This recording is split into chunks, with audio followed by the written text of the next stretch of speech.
Good afternoon, everyone. David Paul speaking. It is about an hour into the American session, and the American market looking very interesting indeed. What I've got on the screen is the VectorVest composite of all of the shares that we follow in the USA. It's an equally weighted index of all of the shares that we follow. Now, the rather colourful two line studies below the price action are the proprietary VectorVest MTI and the buy-sell ratio, the number of shares in the buy recommendation divided by the number of shares on a sell recommendation, which is VectorVest proprietary measure of the breadth of the market. Now, ladies and gentlemen, over the last 25 years,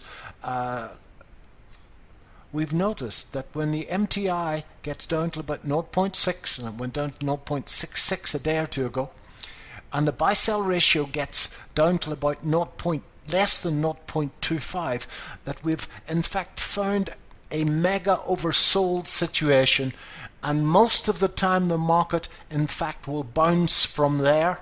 And on many occasions it defines the start of a strong new trend. Now, yesterday in the last half of trading we had this big reversal, and the market has gapped up a little bit today, and I think that the probabilities of a bounce from here are very strong indeed.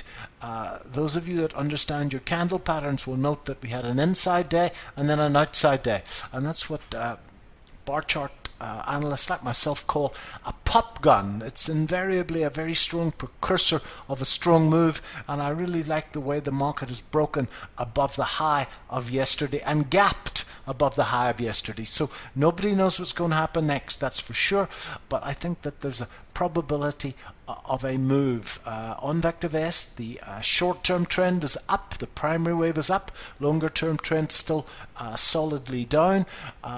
I have in my swing trading account, I have 5 open positions in the US market that I've taken over the last a few hours.